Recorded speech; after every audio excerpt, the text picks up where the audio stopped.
hita niya, thigh, tapos nakapataas yung paa. Pag binaba niya yan, parang Indian seat, dun marambang siya sa baba. So, Leo, binilang ko yung mga toes ha, kompleto. Apo. Tapos, ito yung likod niya. So, most of the weight is on your right side. Kasi nandyan yung spine, kidneys niya, stomach, the, what's this, diaphragm, this is the heart. Okay yung size and position of the heart. Heartbeat.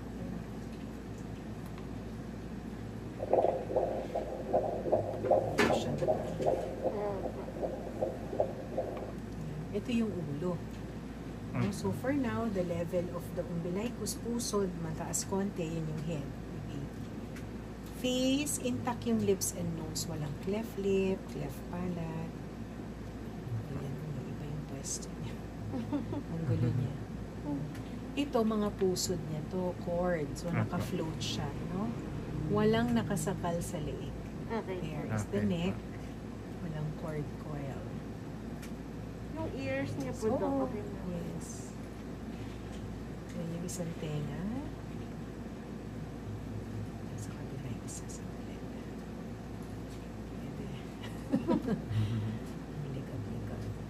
Sige, side ka ulit, darling. Para mapag ang pwesto.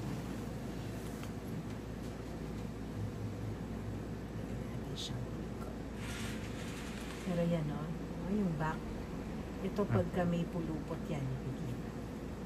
Yung head niya daw, wala namang Walang head, wala.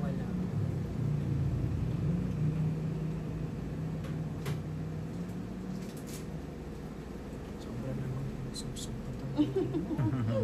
Hintayin natin siya. Madi, cooperate ka. Oo. Kaninang bait-bait eh. Pumasok lang si daddy, naging diva eh.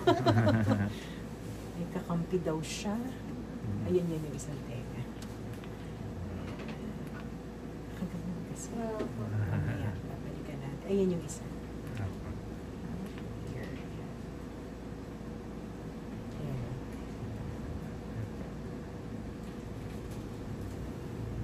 Sige, kabila. Dito naman, harap ka naman sa amin. Okay. Kala mo, madali, no?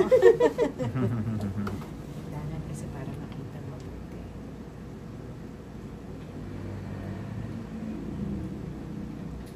Ayun, isang teka.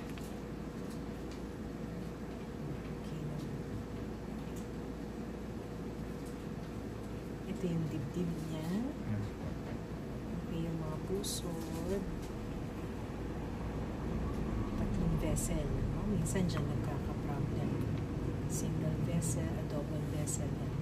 Sa kanya, okay, puso. Ito yung fluid mo. So, kita mo, hindi siya sobrang dami. No? So, ang normal na single vertical pocket is 2 to 6. Si baby mo 5. So, pasok siya. Hindi sobrang konti, hindi rin sobrang dami. Okay. Okay, siya, kumakain na siya. Lips niya yun. Maganon siya. Kumakain. Heart niya po yung gumagalaw. Yes, heart niya yun.